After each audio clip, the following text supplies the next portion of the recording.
Greetings, my little earthlings. I hope you are all well. Now, this week in Wales is half term. So if you hear any screaming, shouting, stuff out of the ordinary, not the usual screaming and shouting, but something out of the ordinary, then that'll be my son Dylan destroying something as he's home from school for a week. Oh, what joy. Anyway, talking of Wales, I've been looking up some rather interesting facts, and there's a little village in Wales called Broadhaven. Now, during the 1970s, Broadhaven made its name known by becoming a prime spot for UFO sightings. It dubbed the name Broadhaven Triangle after the Bermuda Triangle, following an article written in a leading newspaper entitled Spacemen Mystery of the Terror Triangle. Ooh. In February 1977, it is reported that 14 school children saw a UFO in the field beside their school. And when asked by the headmaster to draw the craft, the pictures all looked strikingly similar to each other. The oddest of all would have to be the apparent sighting of a 7-foot creature. No, it wasn't Johnny, no. But this creature, 7-foot creature, was wearing a silver suit late one night in April 1977. Whether these sightings are true or not, they provide an interesting atmosphere to the tiny little village of Broadhaven here in Wales. It was on the 5th of February a group of school children in Broadhaven ran excitedly into the school and told their teacher that they had seen a silver-suited spaceman coming out of a spaceship. Now, that's not something you see every day. Perhaps not surprisingly, their teacher didn't believe them. Oh, teachers, leave them kids alone. And they carried on with their lessons as normal. On getting out of school, however, they claimed they saw the spaceship again. They told friends, parents, and everyone they could think of, but no one would listen to them. Why don't you listen to your kids? The next day, the kids were so fed up with the grown-up attitude that they signed a petition and handed it in to the police, demanding the incident be investigated properly. All the fuss of these children doing that caused the headmaster to take the UFO sighting a little bit more seriously. Like I said, leave those kids alone, than they had done before.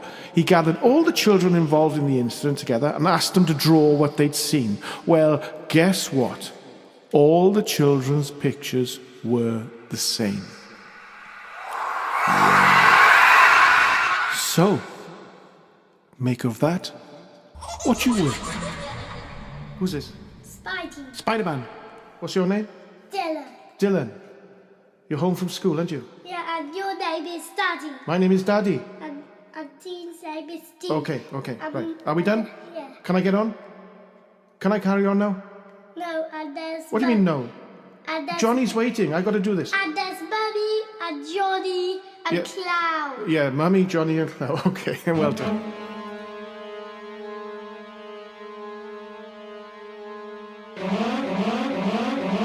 Now, since we made this video a couple of days ago, it has come to our attention that there has been a novel, a book, which has been written about this, which we didn't know, and it details of classified MOD documents, which suggests that top-ranking officials carried out a covert inquiry into these mysterious activities.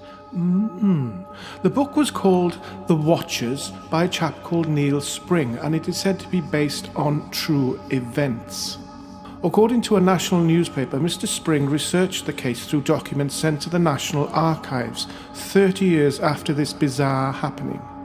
Mr. Spring said he visited Broadhaven as a skeptic, but he came away convinced that some of the locals knew far more about the mysterious occurrences of 1977 than they were willing to reveal. According to documents held at the National Archive, the story began one night in 1977 at 2:30 a.m. when a woman called Rosa Granville, who ran a local hotel in Littlehaven, was woken by strange noises and lights. Looking out of her window, she described seeing an object which looked like an upside-down saucer in the field next to her hotel. She could also see two faceless humanoid creatures with pointed heads. Now, this has all been documented. The incident, she said, in a subsequent letter she wrote to her local MP, Mr. Nicholas Edwards, left her feeling agitated and disturbed. On receiving Mrs. Granville's letter back in 1977, Mr. Edwards contacted the Ministry of Defence and Flight Lieutenant Cowan, an officer from RAF Broaden, who then visited the hotel. The MP said at the time, "I'm being inundated at the present time with representations about UFOs said to be seen in Pembrokeshire." There were also reports of a family who said they saw several UFOs in the space of a week, as well as several sightings of silver-suited creatures. MOD officials expressed no interest, and they said there was no threat to national security. However, among the documents was a letter from the head of the MOD's S4 wing to the Provost Security Service, the RAF's internal police force. The S4 chief wrote, "I have not even told the minister I am consulting you. You called for a discreet inquiry after expressing bewilderment at a number of apparently level-headed witnesses to the strange activity." Mr. Spring said, "These new witnesses' testimony rocked the very foundations of the British government." Nick Pope, who worked as a UFO investigator for the MOD, said, "This bombshell document shows how the MOD's UFO project asked the RAF police to conduct a secret investigation into these mysterious events, while Parliament, the media, and the public were being told the subject was of no defence significance." Defence ministers were cut out of the loop.